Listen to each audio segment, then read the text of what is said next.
Welcome, everybody, to today's edition of the Utah League of Cities and Towns spring training about what happened in the 2022 legislative session and what you and your city need to know and need to do in order to implement what happened during the session. The League, I'm Cameron Diehl, the director of the League of Cities and Towns, and the League was actively involved this year on a variety of economic development related bills, which is the topic of today's spring training. I'm going to quickly outline what we hope to accomplish over the next hour to hour and a half or so, as well as walk through how we will conduct the meeting. So first, as with all hybrid meetings, for those of you who are attending remotely, thank you for joining us. For those of you in the room, thank you for joining us. For those of you who are attending remotely, please put questions into the chat room. Whoever is speaking will be monitoring it, as well as Carson Eilers on our staff will be monitoring it. Carson will get the attention of the presenter to ask your question if the presenter doesn't see it. So please use the chat room to ask questions. For those of you in the room, feel free to raise your hands. Second, we do have several handouts that we will show during the meeting. They'll be on the screen and that we will distribute after the fact to attendees. Those people in the room will be able to get a handout of that. The third piece is that there will be PowerPoint presentations as part of this spring training. Those will be available soon through our league distribution channels on the league website, etc. We've also already had 2 spring trainings from last week. Both of those will have materials available on the league website soon. We have spring training tomorrow on water conservation and water law and policy, and then 2 spring trainings next week, next Wednesday and Thursday. The first one is going to be on House Bill 462, specifically around moderate income housing planning. And the second piece is part 2 on House Bill 462, which will be focused primarily on station area plans. So by the end of next week, we will have done 6 spring training sessions. Last week's were on land use, as well as ARPA, the bipartisan infrastructure bill, and other financial resources available to cities. And all of the resources from these 6 spring trainings will be available on our website. Likewise, please don't forget that we will be joining each other in sunny St. George in a couple of weeks as we convene the mid-year conference. I'm excited to announce that we have a record number of in-person attendance registered for the conference. We've never had this many people registered for the spring conference, so we're very excited to see all of you in sunny St. George. We'll hit many of these topics in workshops, but part of the primary focus of that spring conference is to start talking about what's coming as opposed to what came. And the purpose of spring training is to talk about what came and give you the resources you need to execute what came. So with that being said, welcome to spring training. Today's program will go as follows. I'll provide an introduction to the issue and basically how we got from where we were last year to how we arrived where we are today. Then I'll turn it over to Jason Burningham, who's a partner with the consulting firm Lewis Young, Robertson, and Burningham. The league contracted with Lewis Young last summer when we recognized there was going to be a major push in the economic development space and wanted to make sure to take advantage of their expertise and utilize their expertise as part of the effort, which is really bigger than House Bill 151. So House Bill 151 got all the headlines. But today we will also talk about SB 140, which is around housing and transit reinvestment zones. Also update you on the other bills that passed in the economic development space. And then Justin Lee, the League's Director of Government Relations, in addition, after Jason is finished, will then walk you through what to expect in the 2022 interim and leading into 2023. So again, thanks everybody for joining us online and in person, and let's rock and roll. It's always helpful to know where we started from before we jump into where we are. If we could go back in time a year, it was a simpler time. Well, probably not actually. It was a more complicated time a year ago. Yeah, people in the room are shaking their heads. No, there's nothing simple about 2021. Well, in the 2021 legislative session, the legislature created the Unified Economic Opportunity Commission, first of its kind commission in the state of Utah.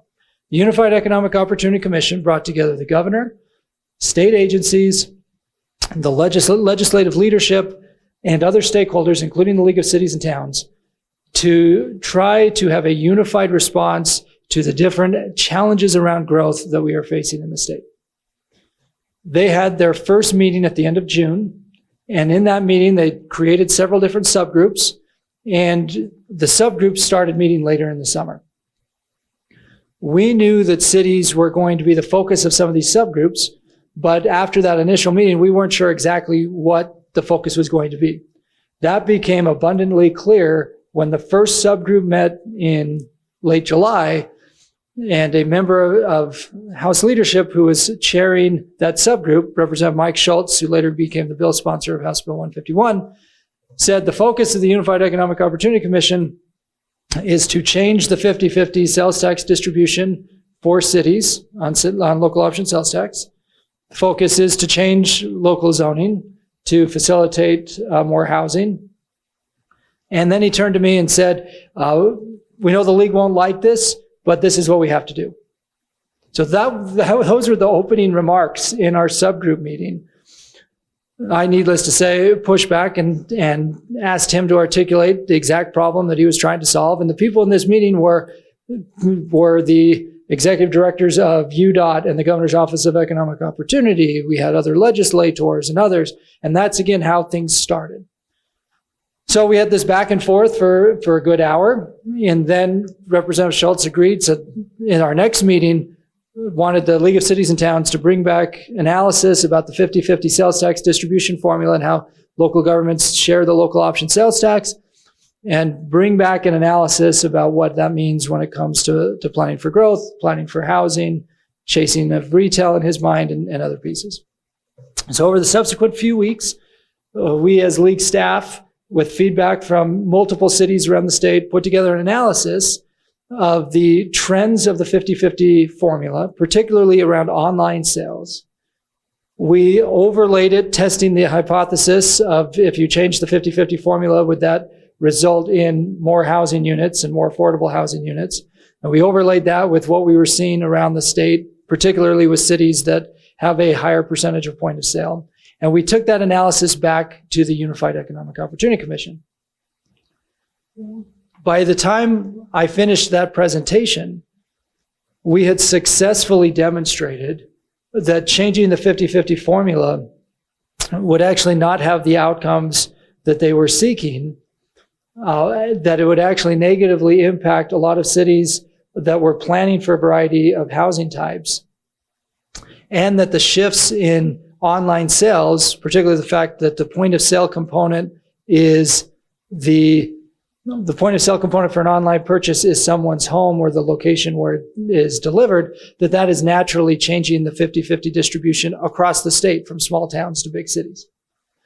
So at the end of that presentation, I'll never forget Representative Schultz kind of leaning back in his chair and saying, well, I agree with some parts of it, I disagree with other parts of it. Well, as we continued that dialogue, the subsequent meeting was, okay, maybe we don't touch the 50-50 formula based on the league's analysis. So what should we do in the incentive space, the proactive use of government tax dollars to incentivize the location of businesses? Now, notice I didn't say local government tax dollars. It was government tax dollars in general. And this is a critical piece. Governor Cox had campaigned on wanting to be more targeted with how the state uses economic development incentives. And in fact, the Unified Economic Opportunity Commission created a subgroup independent of the subgroup that was looking at local government. The UEOC created a subgroup that was doing a deep dive into the state EdTIF, which is their primary tool for economic development incentives, as well as other economic development tools that the state uses to incentivize economic development. So we had these parallel tracks, and that actually resulted in legislation that curtailed the use of state economic development incentives.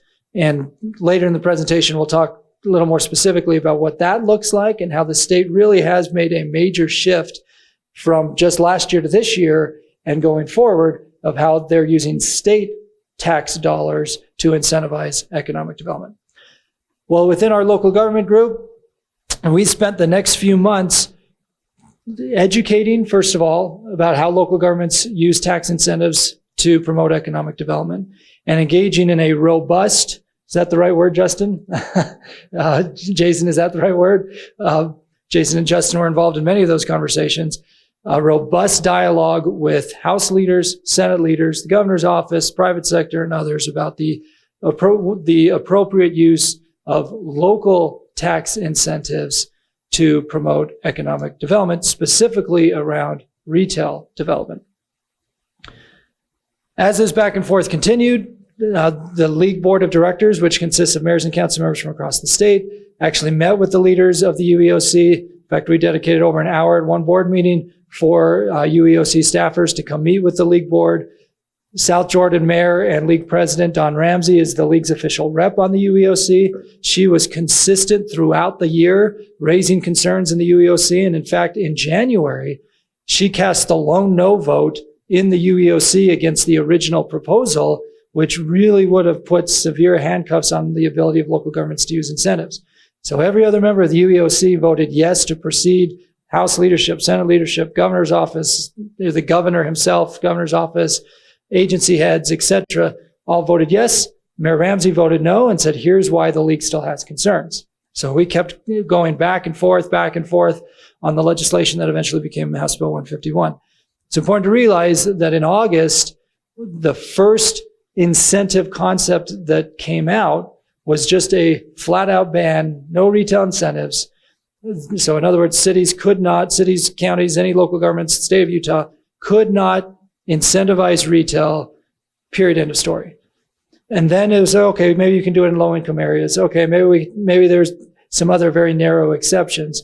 But as we worked through this, frankly, very collaborative but tough process, we were able to get to a point in House Bill 151 where even those like Representative Schultz, who at his heart of hearts, and he publicly said this multiple times, would prefer just to have a straight policy of no incentives, period, acknowledged that there were legitimate times and places where local governments should use incentives for retail. And ultimately, the league worked toward a neutral position on the framework of House Bill 151. In a second, I'll turn it over to Jason Burningham to start doing a deep dive about what's in 151. And there will be resources we'll send out, because ultimately it did end up being a rather complicated bill. The original version of just no retail incentives would have been a much cleaner and simpler bill, but also would have had pretty devastating consequences on the ability of local governments to plan their communities to be sustainable and to provide for their community needs.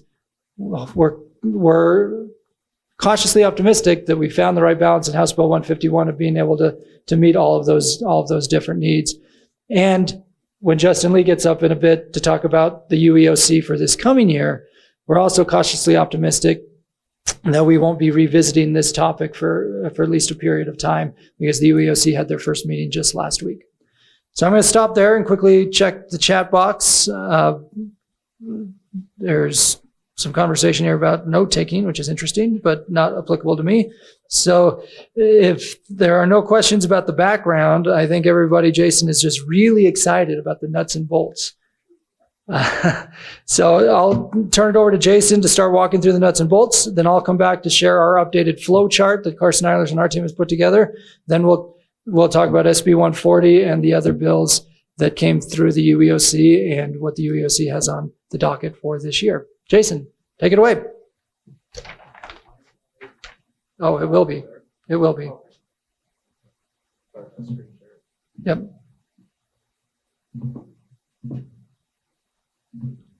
As I'm doing this, I mentioned my appreciation for Jason and the expertise at Lewis Young. I also want to give a shout out to the RDA Association. I think I had more meetings with the RDA Association this year than ever before, and it was incredibly valuable. So thank you to the members of the RDA Association for your constant feedback, pushback, everything in between, because your feedback helped make it a more workable bill. Well, good afternoon. I appreciate the opportunity to talk a little bit about a couple of bills today. House Bill 151 has been introduced by Cameron. Again, just a little bit of background. Lewis Young, Robertson, and Burningham were a local financial advisory investment banking group here in Salt Lake. serving the Intermountain West, but do primarily most of our work here with Utah municipalities, cities, and towns, and have had a great partnership with the League over the past several decades, and have really appreciated the work and the efforts that our local government does to help us get the services that we need and stay on top of the development that we see so often in our communities. I really appreciated the background that Cam provided in terms of the kind of setting the stage for why we're looking at this particular initiative. I think it's important maybe just to clarify and maybe focus on the idea of unified economic opportunity commission. Thank you. So, reference was made a number of times in Cam's introduction to the Unified Economic Opportunity Commission, this unification, if you will, of state level, regional, local government. I've heard for a number of years, multiple years, that we're out of alignment. Local governments pursuing certain types of development and interest for certain types of land use, while the state government and maybe regional, county-oriented area planning is looking for other types of development. I think that certainly came to fruition in the discussion on House Bill 151. The state was looking to modify some of their incentive policies to target certain industries, certain types of sectors of businesses that they would like to see continue to grow within the state of Utah. And local government recognizing that their general fund revenues were reliant upon a mix of property taxes, sales taxes, and other types of revenue in order to provide those services. So there was a little bit of a disconnect of just how local government's funded compared to how the state is funded for the programs and services they provide. So I think that's a good background and kind of a lead-in to House Bill 151. There are some changes, so I'm going to kind of focus on the changes that were introduced to the bill. There is, in addition to this being available digitally, we also have provided two white papers, one for House Bill 151 and one for Senate Bill 140 that we're going to discuss a little bit later as well. But the changes to Utah Code 1141, which was a prohibition on retail sales tax incentives, was the major legislation that was modified and changed by House Bill 151. And so we want to just go over those, discuss the purposes and what ultimately was approved, codified, and put into law. And then what we believe are some of the impacts. What are some of the impacts of these amendments that we might see to local government? It was referenced before that House Bill 151 was part of a continuing dialogue of the Unified Economic Opportunity Commission. And one of the primary leaders, if you will, of unifying and bringing some thoughts together was Representative Mike Schultz, who also has a leadership position in the House, and felt like there were cities that had successfully taken retail development, commercial development from other cities. In essence, they were able, through incentives or payments or other types of inducements, they were able to attract those businesses away from other cities. And his initial thought was, we already have a statute, Utah Code, Title 11, Chapter 41, that already had a prohibition on big box over a certain size and also car dealerships, and that it was specific to incentives, sales tax incentives that they could receive, and felt like that didn't go far enough. He was finding in many communities that he felt like there was still this desire to go after retail, to locate them in the community so that the sales tax base for the community would grow. We certainly recognize that there has been a need for retail development in a community. In our mind, it's smart development, it's smart growth. It makes sense to have retail to complement other commercial uses, office, institutional, educational, et cetera, as well as affordable housing, available housing. So as this bill kind of initiated and started going, as Cameron mentioned, there were lots of dialogue around, well, what are the case studies that have really driven this? And I will say there were a few.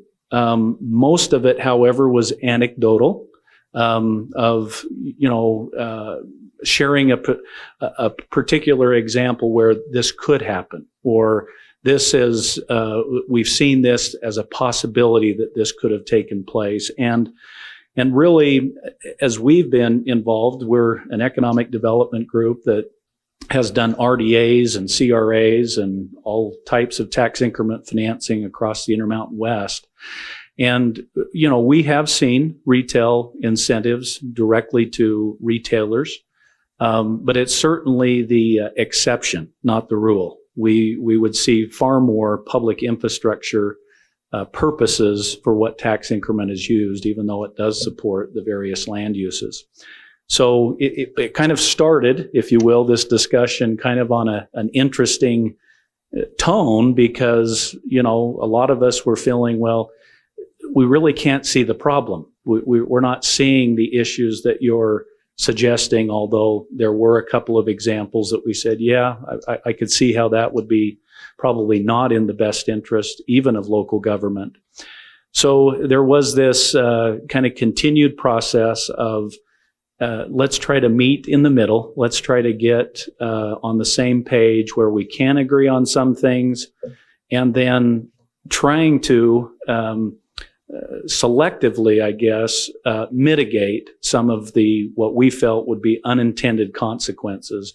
And I will say I appreciated Mike Schultz and Ben Hart, Deputy Director of the Governor's Office of Economic Opportunity, and their willingness to have some of those discussions. A lot of that's a tribute to Cameron and Justin, Carson, other members of the league team that I think were very open-minded. There were a lot of representatives from, you name it, Salt Lake City, Sandy, Orem. We had many city leaders on the front lines of economic development were also involved. And I felt like that really led to a good discussion and moved us beyond where the point started, which was not only no big box, not only no auto, but nothing.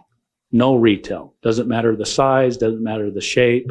There is no reason that retail should receive any inducement or incentive. We even tried to go as far as saying, well, there is a difference between direct payments to a retailer or developer versus installing necessary infrastructure and other things. And, ultimately we were able to move a little bit there. But the broad takeaway of House Bill 151 is it really does prohibit municipalities from using any source of payment. So not just sales tax. It could be impact fees. It could be any type of inducement of waiving fees or using property tax, sales tax. The definition is very broad in terms of what retail incentive payments mean. And it could be construed that even if retail is a small component of it, even if some of those dollars are going to benefit them, there is that question of whether that would be permitted. And so that's kind of a starting point for today's discussion. Why? I think that's a good place to start of, well, why was House Bill 151 so important to the state? And I think it started with this idea of competition. And what's ironic or interesting is the state's program is set up to compete against other states, correct? So as we vie for large Fortune 500 companies, industries, and sectors that add significant economic development, absolutely the reason that EdTIF, which is the economic development tool that the state has, the main reason it was created is to be competitive with other states. So ironic when I say that one of their major concerns was that retail incentives create this competition between cities, and that it isn't necessarily in the overall best interest of the state of Utah, its residents and citizens. Recognizing, however, they have that same debate in terms of encouraging, inducing, and bringing economic development to the state of Utah. But that was the fundamental starting point of just retail is retail, and it creates this competition between cities, and it's a race to kind of the bottom, meaning that it's not really creating more economic development or new economic development. It's just transferring it from one place to another. Now, I can appreciate that from a state's perspective. It doesn't matter if it ends up being in a certain city versus another city because they receive the same benefit from that. But cities obviously are funded through their general fund on a much different basis of where sales tax originates and also how the population is formulated. So that was an interesting, starting point, just because there's some irony. Yes. I think this works. We just had a question online, so sorry to interrupt. And I don't know if you want to ask questions later, but the question was, great. Does HB 151 also prohibit counties from offering incentives? Yes. So this is a wide-ranged intended bill. So the public entities are defined, and just kind of quickly outline that it would include cities and towns, counties, except for there's some exceptions that I'm going to go into and discuss what kind of carve-outs there were. It also would include naturally redevelopment agencies, school districts, other local government entities. It also prohibits some special authorities from doing this as well, which would include the Utah Inland Port Authority, the Point of the Mountain State Development Authority, and MIDA, the Military Installation Development Authority that is created. So it's broad-reaching. It's any local public entity, including state agencies and entities, would be prohibited from this. So did that answer? I think that hopefully that addressed that question. So it extends to counties. There's no carve out necessarily, except if you're in more of a rural county, and I'll go through that in just a second. Any other questions that I didn't see? There is one question from Pratt Red, but I'm going to suggest we hold off on that until we go through some of the specific We changes. do have a specific kind of carve out here for questions, and then we've got kind of a flow chart, which the league put together that I think is very helpful, that we're also going to put up. So when we get to that point, maybe we could just answer the questions then. Perfect. Another point, so in addition to the idea of competition across municipalities, was the idea that developers really didn't need and don't need the incentives relative to retail development.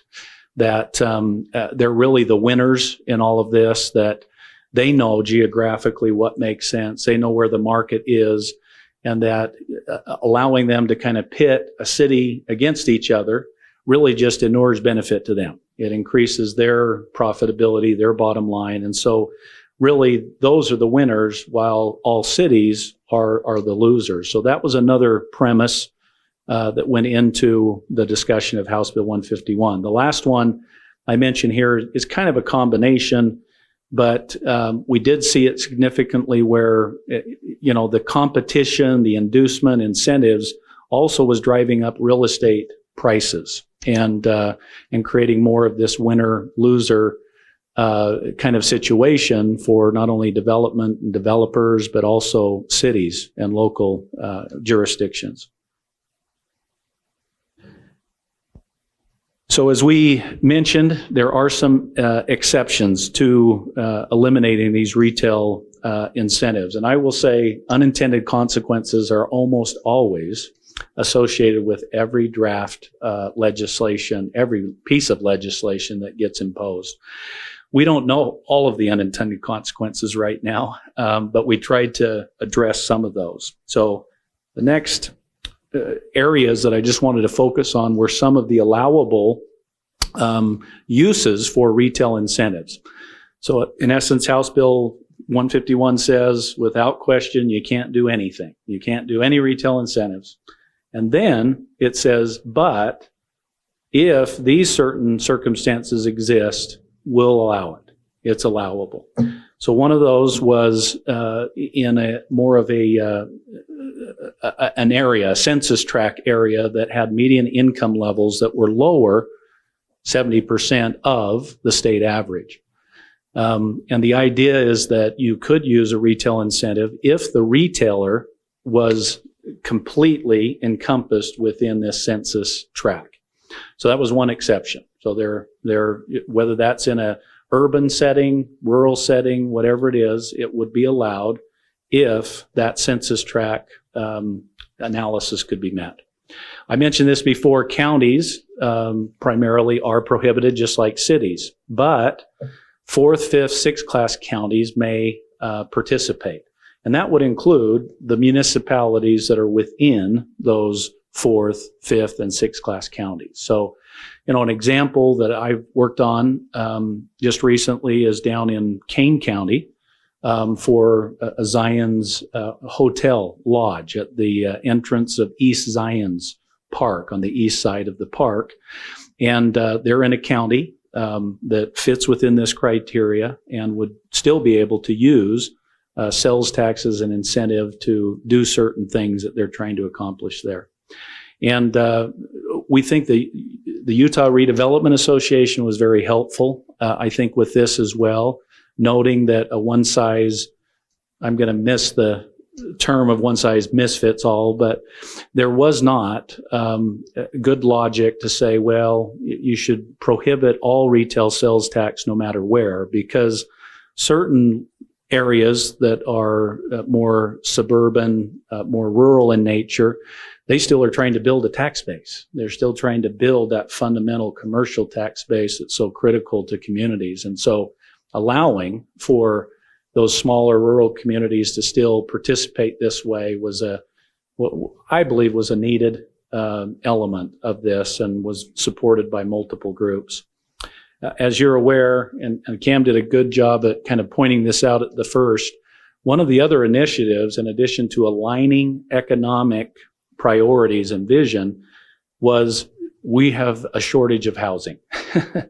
And that has been a dominating discussion over the last several legislative sessions of how are we going to increase the number of housing units available, and not just overall supply, but affordable housing components. And so one of the carve-outs that we talked about and ultimately was successful in House Bill 151 was if you had a certain component of affordable housing in a mixed-use setting that was transit-oriented, smart growth-oriented density, and you could demonstrate that there's a certain amount of affordable housing that would be available, then you could incentivize retail to be a support element to that overall development. So it would be allowed. If there was a grocer or a neighborhood marketplace or some kind of floor, main floor level retail with residential on top of it, that could be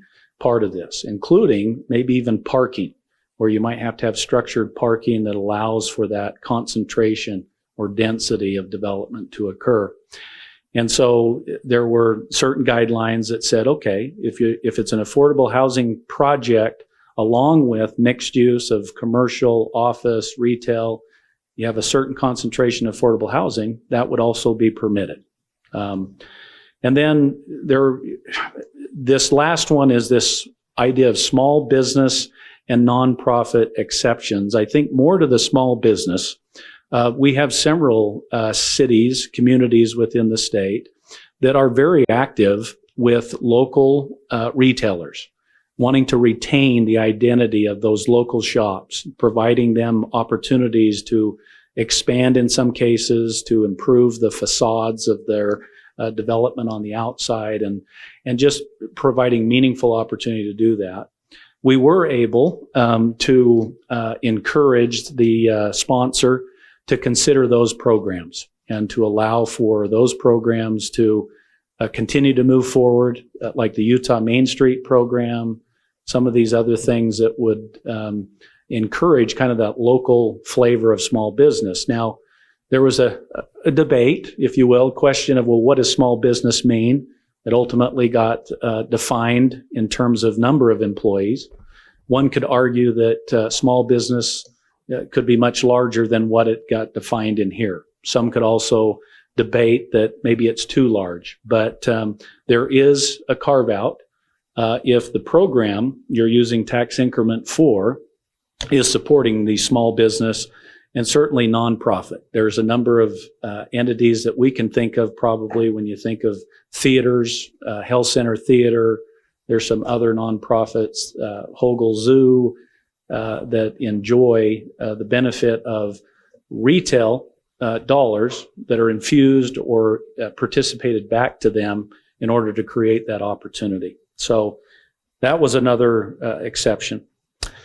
Now, along with this was a reporting requirement. This was something, oh yes, sorry. Sorry, I have a couple questions No, that's great. online. First question from Matt Dixon. Where might we find the median income data based on census tracts? I'm guessing census is probably the first place, but do you know of other state agencies that might have that available? Well, I think probably the Utah job, employment data would come through housing and what is it? The job service. What is it? Department of Workforce Services. DWS. They would be a good database for that. Maybe there's. I know they're published.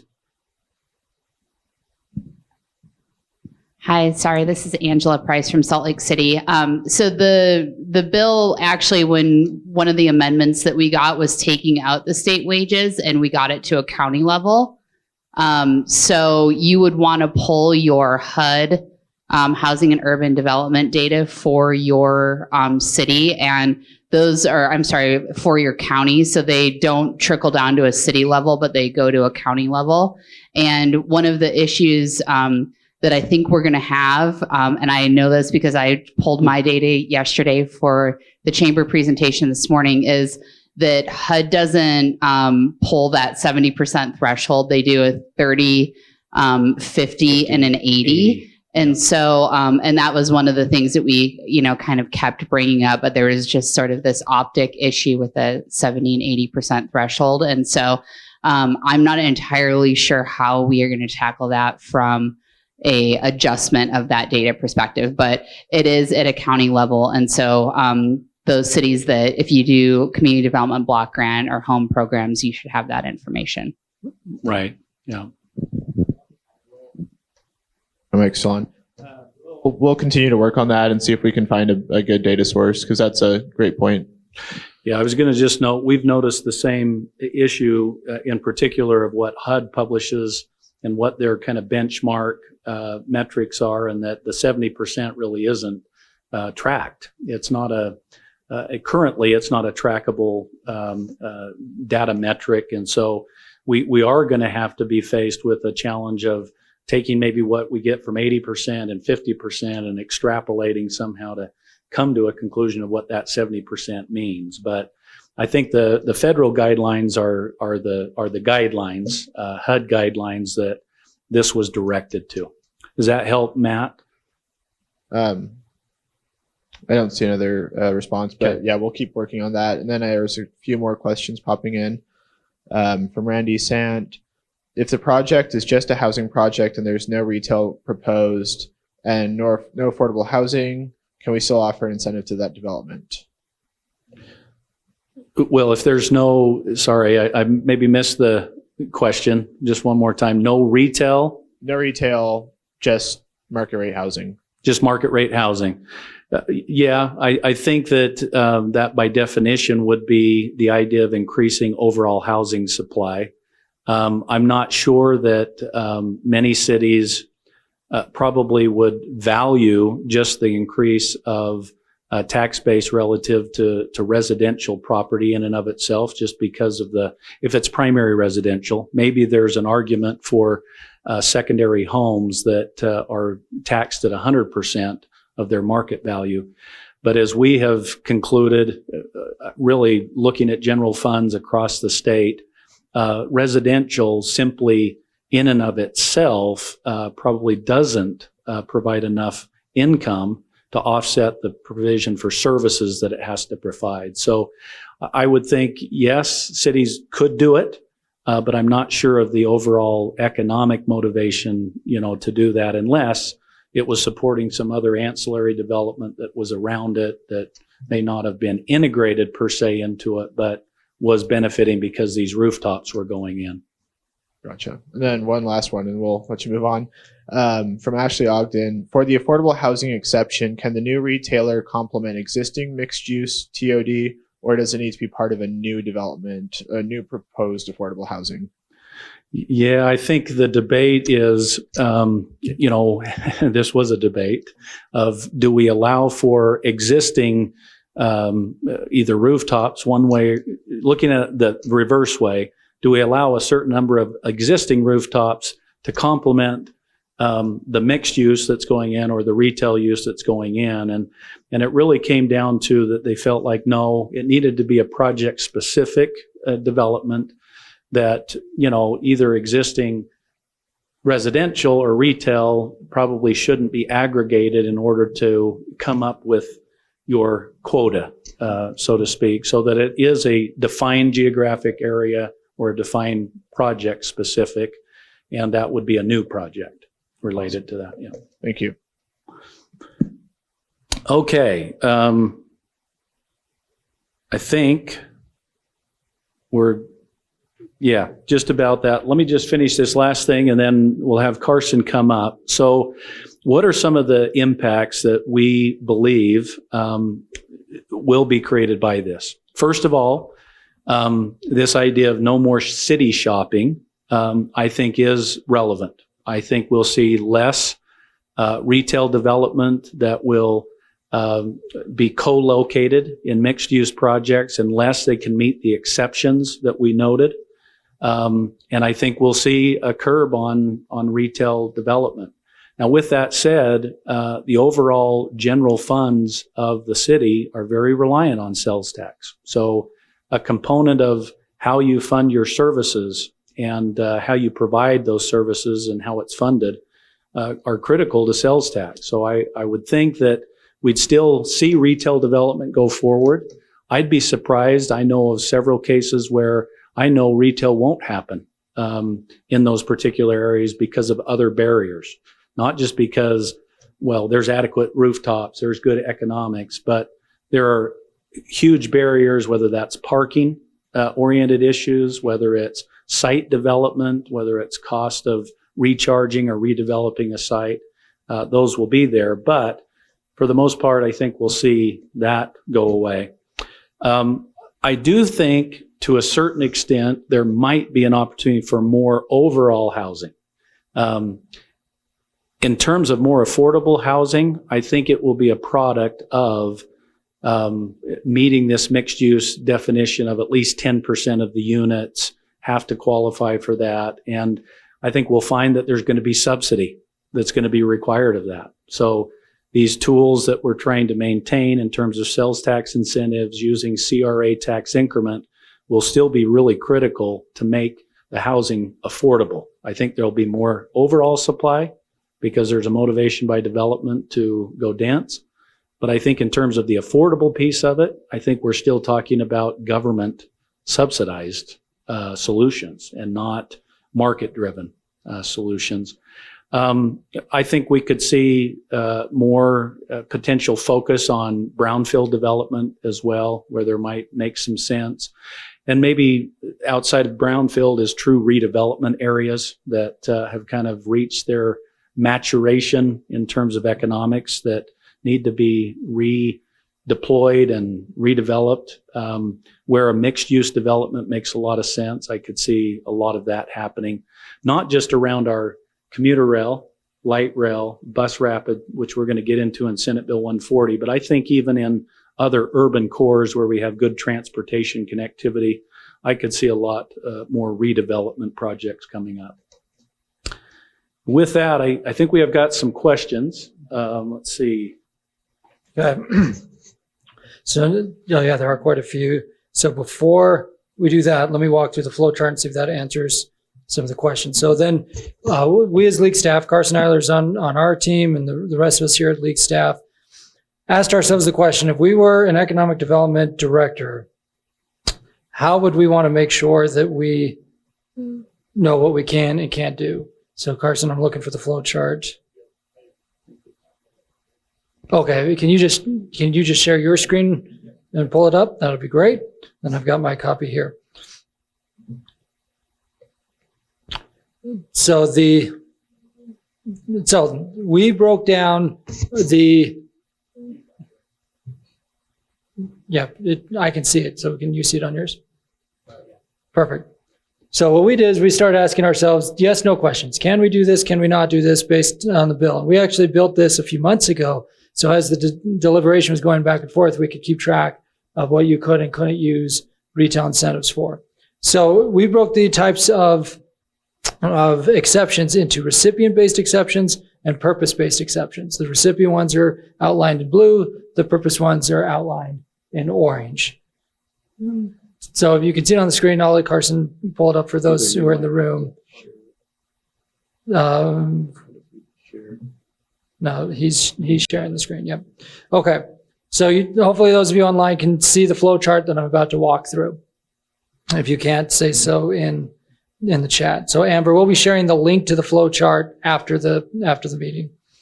And so first, let's talk through the purpose-based exceptions.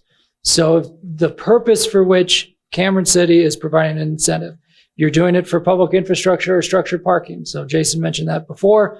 That is a huge component and is a primary reason why cities offer incentives, is to close that gap around infrastructure that benefits more than just that particular property owner, but benefits the broader community.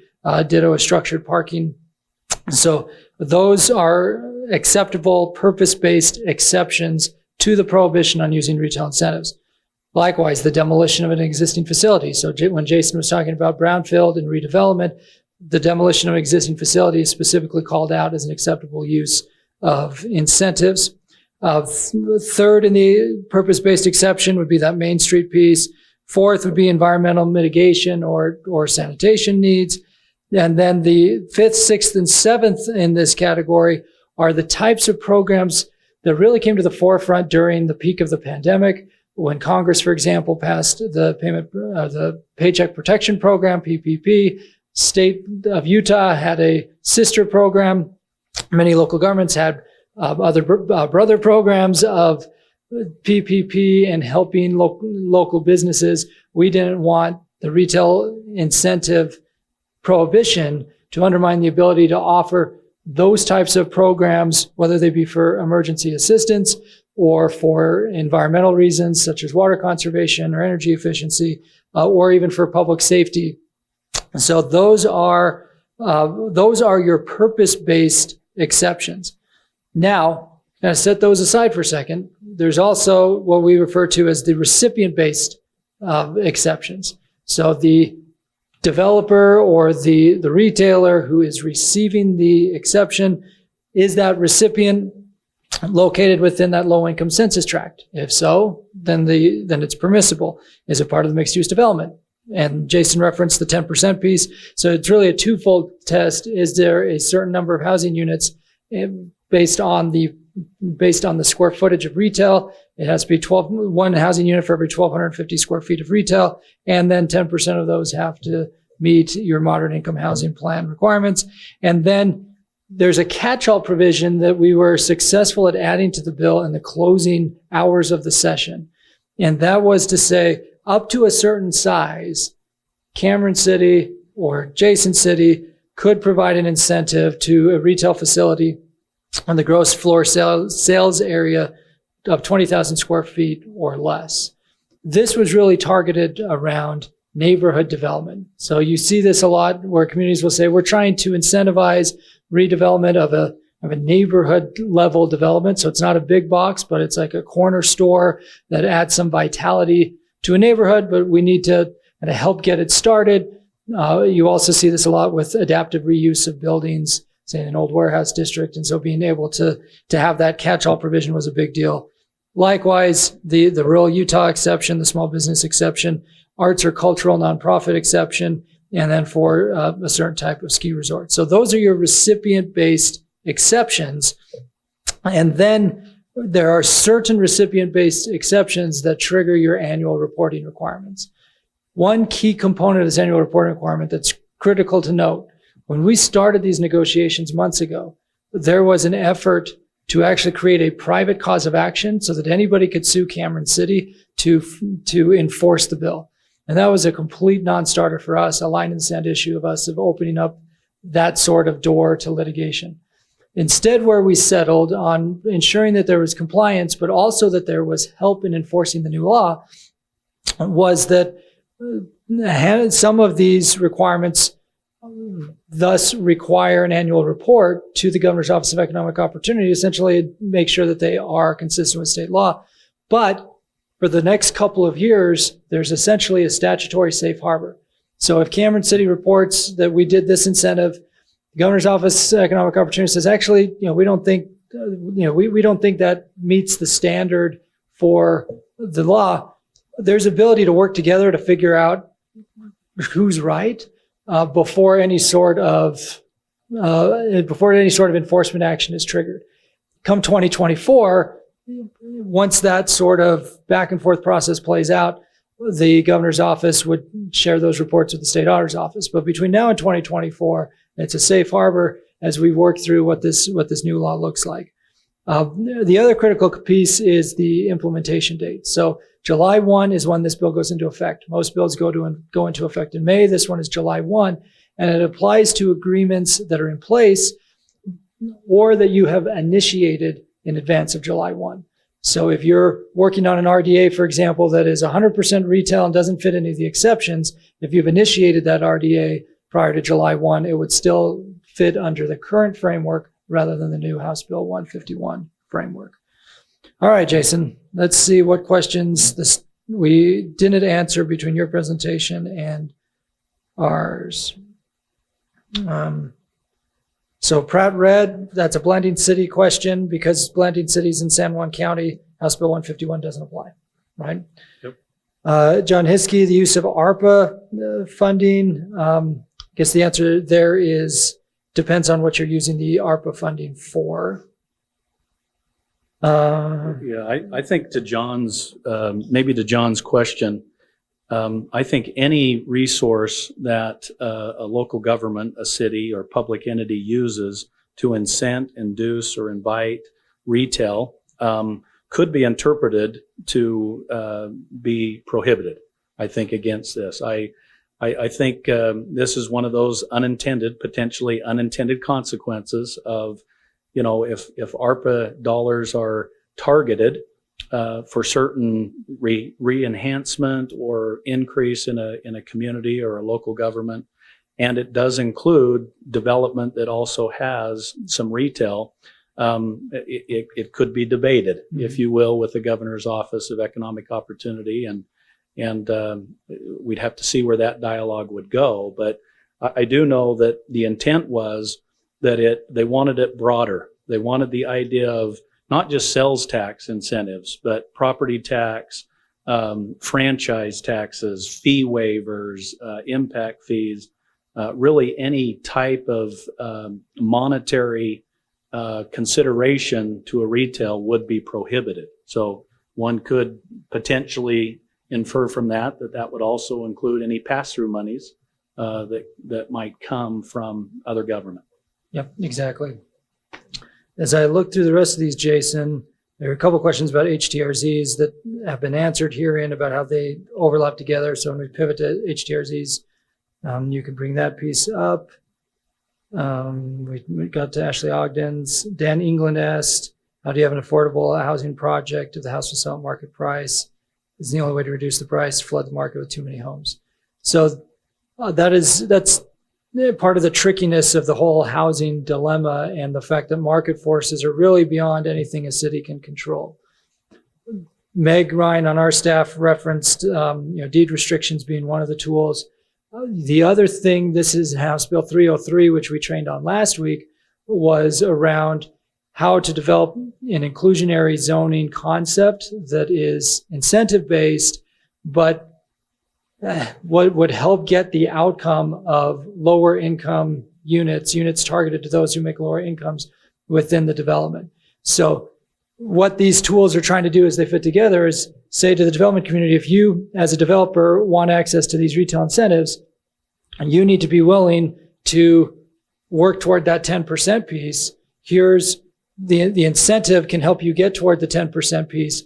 And you work out a deal where 10% of the housing units are for lower income. You're meeting that overall housing piece. And now this mixed use project is not just resulting in mixed use with lots of luxury housing units, which is really what the market's producing right now, but that would have that piece of the moderate income housing units.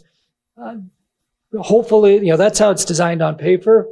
Hopefully what we'll see in the months to come is the development community and local governments working together to get to that outcome.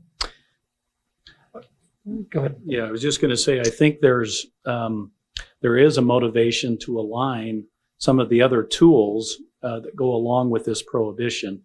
I think if affordable housing is something that can be accomplished, CRA, tax increment financing, is certainly one of those tools that could dovetail, be used in cooperation. You've got revenue that would come by virtue of the 10% that the CRA receives that could be put into affordable housing. Yeah, I think HTRZ would be another example of legislation that would also promote the same thing. You could use tax increment to accommodate some of those 10%. But I think a general statement would be, and it's been my experience, that the density that is created by cities is great, but it doesn't translate into the market building affordable homes. So what we've found is that it does drive up a number of units. It increases, if you will, floods the market with more supply, but it doesn't necessarily translate from an economic perspective into affordable. That's where I go back to the tools that's why we have 10% built into the CRA. That's why we have the HTRZ tool that's also come out that we're going to talk about, where those are ways in which we can subsidize and make sure that those units are there, but it's government driven, not developer driven. But if the developer wants access to the incentive, then they have an incentive to work with the city in order to get the 10% get there. units. And this dovetails into next week's spring training. So there's yet another plug for next week on House Bill 462 and the moderate income housing piece, the reporting requirements, and the data set that we hope we can build through there of how the market is responding to how the city is planning. Because that's one of the missing links over the last few years is a more robust data set. How many times have I used robust in this presentation? But a better data set of how the market is responding to the incentives that are being put in place, which then will help inform the policy discussions both at City Hall and at the state capitol. The last thing, Jason, that I'll reference before we end our Academy Awards style presentation here without any slaps is that Paul Larson brought up the the historic preservation Main Street program piece. The language in the bill was designed to be broad enough to encapsulate both the official state Main Street program as well as other local programs that are in place for that placemaking aspect around main streets or placemaking around historic preservation. I think it's fair to say that the other stakeholders said, yeah, that seems like a reasonable use of incentives. It was just a matter of how do we draft it in such a way that it doesn't apply everywhere, but applies to where that placemaking is of highest need. So this is another one where as the implementation starts and as we start working through it, I think for this entire bill, there may be tweaks as we learn lessons from implementation. That's one where from a placemaking perspective, people generally agreed that those are worth preserving. It's just a matter of how it actually gets implemented. So Paul, as you start working through it, because Brigham has several state and local programs here. Keep us posted on how it works so that we can adjust accordingly. With that, there's been a lot of back and forth. Allison Parks from Salt Lake on the ARPA piece. Yeah, actually, I'm glad you brought this up because now this did trigger a memory, and I've got Angela smiling about. She just pointed at me, Allison. So yes, memory triggered that we talked about this exact thing. So the definition of public funds does not include federal dollars, so that they were separate. So yes, Allison, you are correct, and Angela is smiling because she was right this whole time and was just waiting for us to get caught up here. Okay. There are a few questions here on the HTRZ piece. So I'll let Jason. Yeah, so that's the general question. Several people have answered Lon's question, but it's a perfect segue to HTRZ. So maybe take about 10 minutes, and then Justin can talk about where the rest of the UOC's report card and where they're going from here. Okay. There we go. Okay, great. Well, thank you. Let me maybe just focus quickly on these last few minutes on Senate Bill 140. I know there were some questions on the Housing and Transit Reinvestment Zone amendments. We also have a white paper that is available digitally, and also we've got some handouts here. I think this is a tool that has been an interesting evolution as well. Several years ago, the concept of how do we fund transportation infrastructure in the state of Utah was a beginning dialogue, and there was a concern of, gasoline consumption. As we get more fuel efficiency in vehicles, as we get more electric vehicles and other hybrids, does that decrease our gasoline tax, which is a major source of how we fund transportation?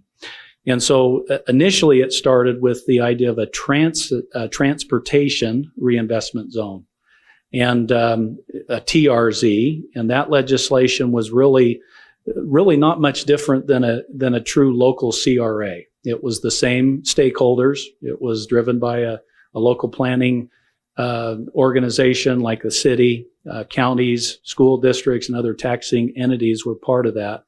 And so there really wasn't much delineation between what a CRA could accomplish and what a TRZ could accomplish. As there were further discussions on that transportation funding, Senator Harper in particular gravitated to the idea of incremental financing and value added capture, if you will, value capture of new growth to help pay for that transportation. So the beginning stages of this back in 2020 and 21 started this idea of housing and transit reinvestment zone amendments.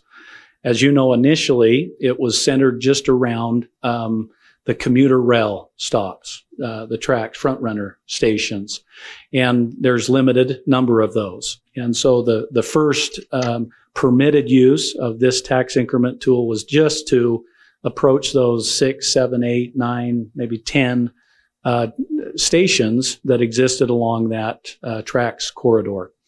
As that was discussed in the interim before this legislative session, there was a discussion of that's great, but there are other areas that would benefit significantly from transit-oriented efforts, including our light rail, components, and also bus rapid transit. And so the effort this go around was to add those into it. There are specific guidelines that kind of define what the proximity of those need to be, and again, how much mixed use, meaning how much housing, affordable housing, versus the other types of land uses that can be included in there. I will say that one of the benefits of creating a housing and transit reinvestment zone is I've experienced many local cities, redevelopment agencies who have had mixed use projects, who have gone to counties and school districts who have not supported the idea of a CRA. They've actually declined to participate on the traditional redevelopment area projects. And even though these are the types of projects that our state is suggesting we ought to do more of, mixed use, smart growth, build around transportation, multimodal transportation activity. But we weren't having much luck really in taking some of these projects to the CRA. This is driven more by a regional focus or a state level focus. So there's pros and cons. You know, it does take some of the decision making away from the local entity that considers these.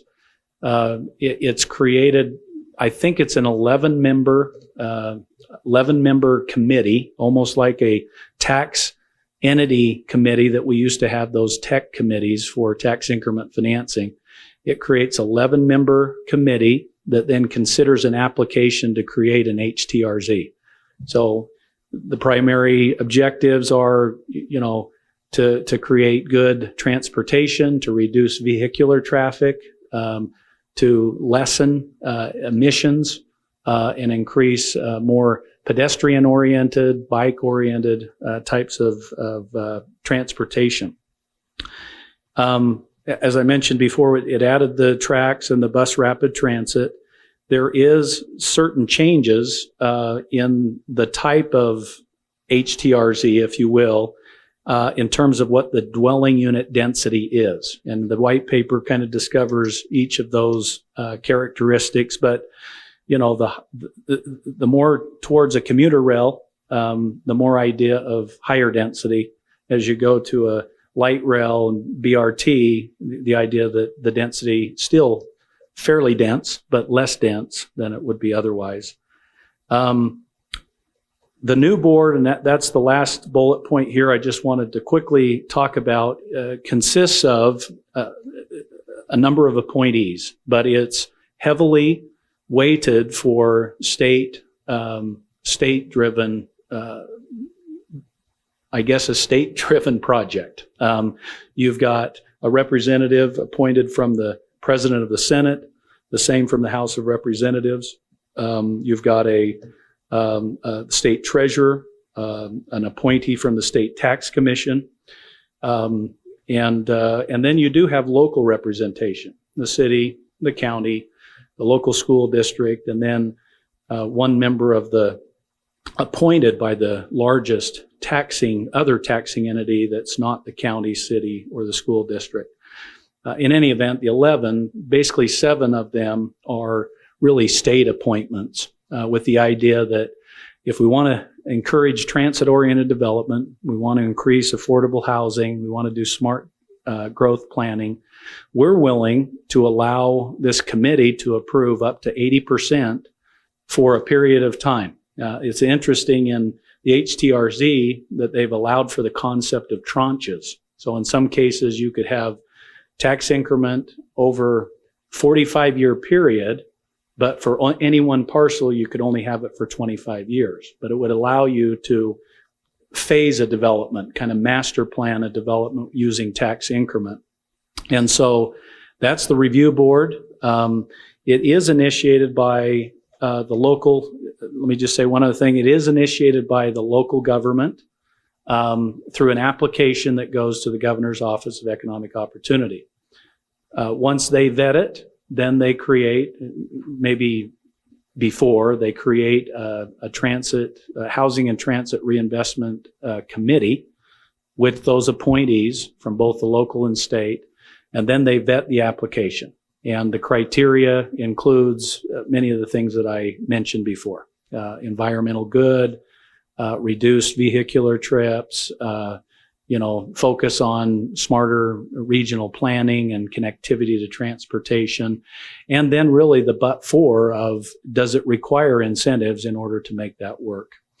So I think with that, there are some impacts here that, we've mentioned.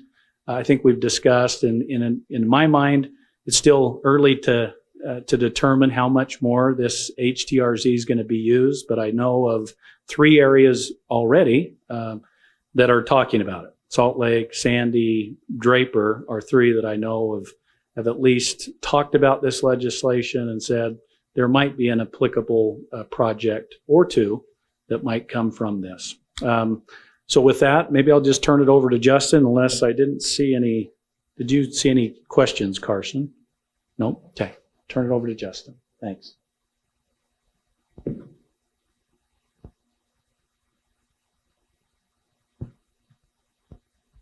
right, good afternoon. Let's see, I'm going to stop sharing this and let me trade it really quick. Let me back. But we will share something else. So I just want to give a quick update on some of what's been going on with the UEOC, the Unified Economic Opportunity Commission. That's really where a lot of the retail incentive bill came out of last year. It was like in the exact wrong place. There we go. Where the retail incentives bill came out, but there was a lot of other bills and a lot of other areas that were dealt with last year. This was an accomplishment of the 22 general legislative session the UEOC shared just last week. And I'm just going to scroll down this really quickly. But there are about 25 bills here that the UEOC talked about coming out of that commission, coming out of discussions with that commission. So it wasn't just 151, wasn't just retail incentives. So HB 35, economic development modifications. There's 151. SB 22, public-private partnership amendments. SB 127, early literacy outcome improvement. I know something that we watch a lot here in the league, but just showing the breadth of what there's a robust, Cam, just to use that word one more time, a number of things that they talk about there. There's HB 462. The point of this is not that you need to memorize all of these or look at all of these, but just to note that there has been a lot of activity coming out of the UEOC. As we look forward to this next year, there's going to be a lot more coming. So if you have not been paying attention to the UEOC, that's okay. We have been paying attention to it. But as we get ready for this next legislative cycle, which is really already underway, there's going to be a lot coming out of it. So as they met, I think it was about 2 weeks ago that they met, they talked about 4 areas that they're going to cover this next year. They will include water infrastructure and environment, growth and transportation, government efficiency and cooperation, and innovation. The plan is to have working group assignments made by May, and to kind of parse out some of the smaller subgroups that are going to come out of those. But this is a commission that wants to be very active. As you can see from the list, the commission produced a lot of legislation last year that ultimately became law. Governor Cox liked to point out that there was about 25 bills that came out of this commission, and only a couple of them were neutered in any significant way when they got to legislative session. So this commission is going to be pushing is maybe not the right word. They're going to be showing off their muscle because this is the governor, the Senate president, the speaker, and several of the cabinet chairs and other people from the community who are there. So this commission is a big deal. We're going to want to watch it. There's going to be a lot coming out of it. Just to throw out the fun thing, they even brought up flying cars as something to look at. So just to keep that on your radar, something that we will keep on our radar. We'll be watching. Mayor Dawn Ramsey from South Jordan is our representative on the commission, and she's been doing a great job fighting for the league. She was the one when it came to HB 151 last year that had the lone no vote out there, was willing to go out there and represent where we were at that point on the bill. So just want to put that on your radar. Keep that in your mirrors, as not rear view mirrors, I guess. Keep that in your front view as we get ready for the legislative session this year. But with that, that's the update I have. Cam or Jason, I don't know if anything else you want to talk about, or Carson, if there's any other questions in the chat that we need to cover. I did. And if not, then we're going to give you 10 minutes back. Nothing in the chat? All right, then any final words that Jason or Cam you want to make before we shut it down? Oh.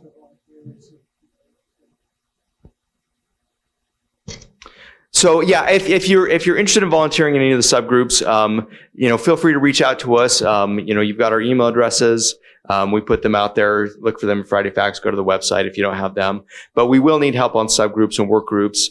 this year. So please reach out to us if you're interested in helping out on that, and not just with economic development, but with any of the issues that we have out there.